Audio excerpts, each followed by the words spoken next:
መገኘት እኔ ካንተ ጋር ሄዳለሁ እረፍት እሰጣለሁ አለ። ቁጥር 14 ላይ ዘጸአት 33 ላይ እና እዛ 33ኛው ምዕራፍ ላይ ሙሴ ሲጸልይ ነው ያ ጸሎት።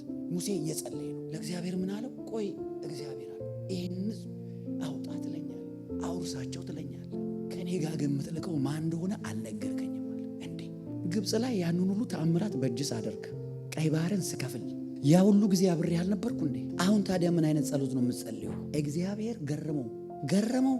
ምን እንዳለው ታውቃላችሁ? በአንተ ደስ ስለተሰኘው አለው ሙሴ። ለምን ደስ እንደተሰኘ ታውቃለህ? በሙሴ ደስ የተሰኘው ሙሴ ፐርፌክት ሰው ስለነበር አይደለም። ሙሴን እግዚአብሔር ጠራውና ዛ የዮቶሩን በጎች እየጠበቀ ጠራውና ሙሴን ጠራውና እልካለሁ አለው። ሂድና ህዝቤን አውጣ አለው። እሺ ብሎ ህዝቡን ሊያወጣ መንገድ ጀመረ። ሚስቱን ልጆቹን ይዞ ወንድም አሮን ይመጣል አለ። አሮንም ነበረ። እየሄደ መንገድ ላይ እግዚአብሔር ሊገለው ተነሳ ይላል። ትዝ ይላችኋል። በሙሴ ደስ ብሎት አልነበር። በእግዚአብሔር በአንተ ደስ ተሰኘቻለሁ። መጀመሪያ ጠርቶ ሊገለው ጠርቶ ሂድልኝ ብሎ ህዝቤን አውጣልኝ ብሎ ሊገለው ሲል ቶሎ ብላ ሚስቱ ልጅ ገርዛ ደም አፈሰሰች። እግዚአብሔር አይደራደርም። ከዛ በብዙ ታምራት እግዚአብሔር አምላክ ህዝቡን አወጣ። ሙሴን ተጠቀመበት። ሙሴ ግን አሁንም ማንን ነው የምትልከው? ከማን ጋር ነው የምጨርሰው? ብቻዬን መሄድ አልፈልግም።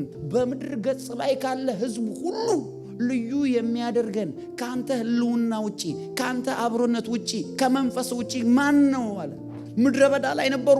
አንተ ያለህበት ምድረ በዳ ይሻለናል። አንተ የሌለህበት ወተትና ማር ከምንገባ አንተ ያለህበት መገኘት ያለበት ፕሬዘንስ ያለበት ምድረ በዳ ይሻለኛል።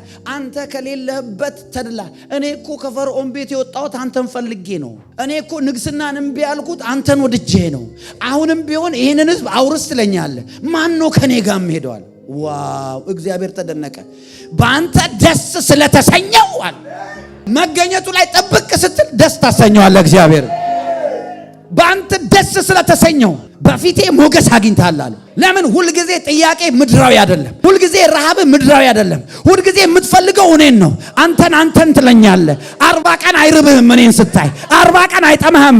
80 ቀን ሌላ 40 ቀን ስጨምር አሁንም ደስ ብሎ አዎ ፊትህ ቢያበራም አንተ እኔን አትሰለቸኝም። ስለዚህ በአንተ ደስ ተሰኝቻለዋል። ዳዊትንም እግዚአብሔር እንደ ልብ ያለው ለዛ ነው። እንደ ዳዊት የተሳሳተ እንደ ዳዊት ደግሞ አውቆ ክፉ ነገር ያደረገ ሰው አለ።